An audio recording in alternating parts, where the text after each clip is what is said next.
Good morning again, everybody. So I think my job is being made simpler by Mr. Parmar, Professor Agrawal, and Professor Dillemans, because all I need to now do is just prove to you that one anastomosis gastric bypass has a superior metabolic efficacy to the other procedures, and then the job is done. So I don't have to actually show any results with one anastomosis gastric bypass per se, but I'll only show you some comparative data. This is my case mix slide that you saw yesterday. I think you have a right to know that I largely perform one anastomosis gastric bypass as a primary operation these days, and I have received some honoraria from various corporates and NHS trusts for educational activities.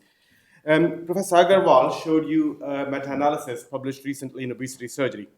But that analysis was, I think, deeply confounded by the inclusion of randomized as well as non-randomized studies.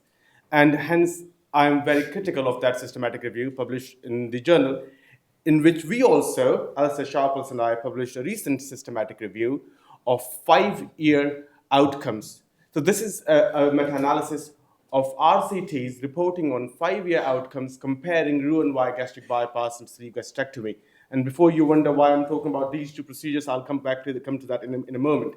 So what we found, and illustrating Professor Dillemans' point here, is that the individual RCTs are not powered to look at diabetes outcomes. They're not, because we know, and though we haven't done RCT yet in Sunderland, we know that to power RCT, you look at the common outcome measures, which you can easily do so you can build up a sample size. And most of the RCTs are now designed on non-inferiority outcomes on weight loss basis, because to power for diabetes calculations, you will need many patients.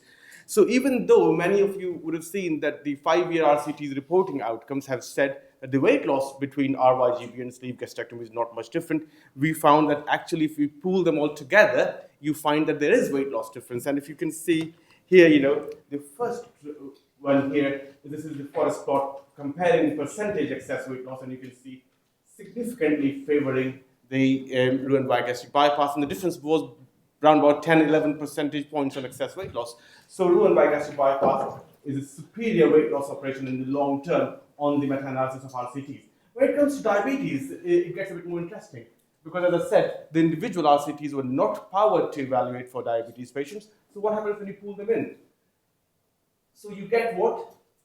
Trend towards significance with RYGB, but since the diamond is touching the line, we know that it's not statistically significant.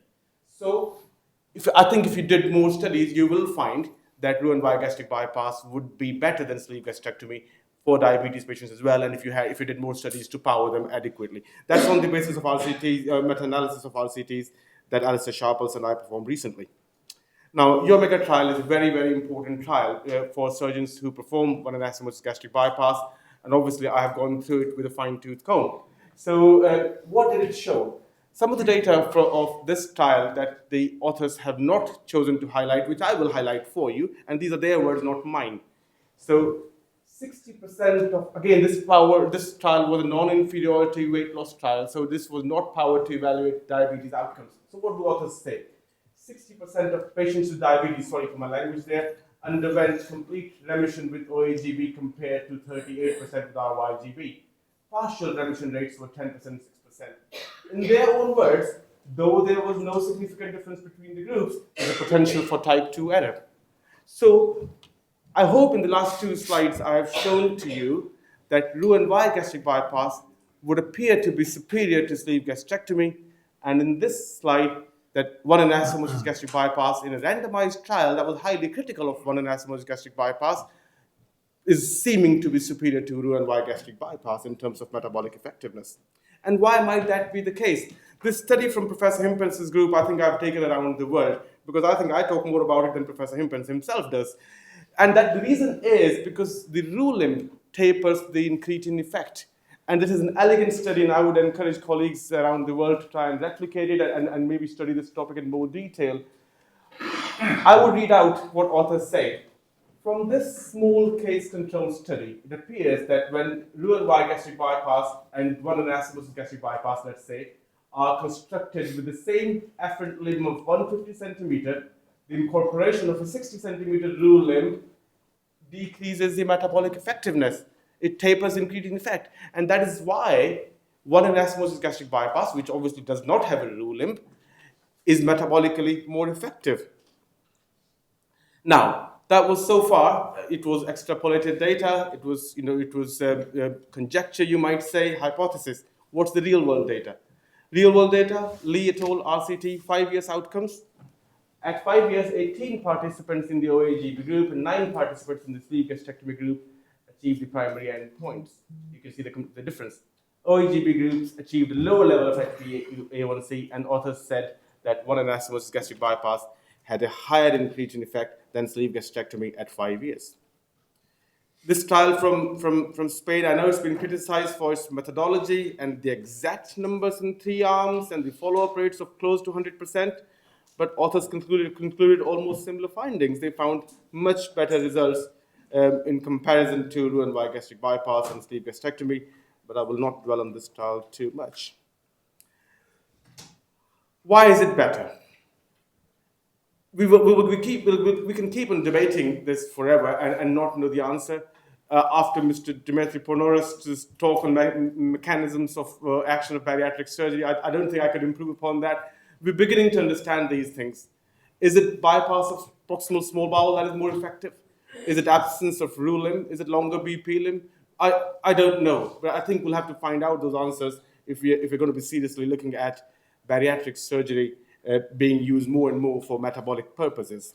So coming to that, Mr. Palmer and I, we like writing systematic reviews, and it was his idea, really. He said, why don't we look at patients with BMI less than 35 undergoing OAGB, mainly for metabolic reasons, because these patients haven't got a great burden of obesity, and they're suffering from type 2 diabetes.